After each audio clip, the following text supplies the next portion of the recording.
In a prestigious company known for its culture of precision and discipline, the CEO had to make an important decision, hiring a new head of HR. The internal interviews were done, the evaluations completed, and one final candidate had been shortlisted.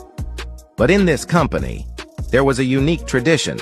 The CEO himself would personally meet the final candidate over lunch and hand over the appointment letter, if he was convinced. It wasn't just a formality. For the CEO, that final meeting was about observing character, not just competence. So, on the scheduled day, the CEO invited the candidate to a quiet, elegant restaurant. They exchanged greetings, sat down, and soon the waiter brought out soup as a starter. As soon as the soup was placed in front of them, the candidate immediately reached out for the salt and pepper shakers. Without tasting even a single spoonful, he generously added both to the soup, stirred it, and began drinking casually. The CEO, calm and observant, noticed this small gesture but said nothing. They continued their meal, discussed the role, chatted politely, and everything seemed fine on the surface. But when lunch ended, the CEO stood up, shook hands, and said with a smile, "Our HR team will be in touch. It was nice meeting you." He did not hand over the appointment letter. Later that afternoon, his assistant, excited and unaware of what had transpired, walked into the CEO's office and said, "Congratulations, sir. So you finalized the new head of HR, right?" The CEO leaned back and said calmly, "No, I didn't hire him." Shocked, the assistant asked, "Why not? Was there a problem?" The CEO replied, "Yes, we both ordered soup, and without even tasting it, he added salt and pepper. Tell me, how did he know the soup needed anything? He didn't test it. He just assumed." The assistant chuckled nervously and said, "But sir, is that really such a big deal? It was just soup." The CEO turned serious.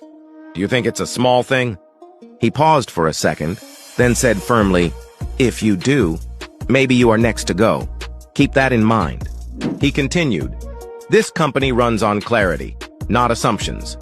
I cannot bring someone into a leadership role who makes decisions without gathering facts. Imagine if he hires, fires, or makes policy changes with the same mindset, without checking, without understanding, without listening. Leadership is not about guessing, it's about knowing. If he had tasted the soup first and then added salt, I would have seen him as thoughtful, careful, and grounded. But what I saw was someone who acts on autopilot. That may seem small, but it speaks volumes." Moral of the story: don't take decisions based on assumptions. Taste before you judge. Understand before you act. Because in life, and especially in leadership, it's the little things that often reveal the biggest truths. The smallest gestures, like adding salt without tasting, may seem harmless, but they reflect how a person thinks, reacts, and makes decisions. And those patterns show up not just at the dining table, but in boardrooms, relationships, and life's turning points. Assumptions are shortcuts that often lead to dead ends. When we act without checking facts, without listening, without pausing, we risk making mistakes that can't be undone. If you value facts over assumptions, comment "Verify before you decide" and share this story with your friends.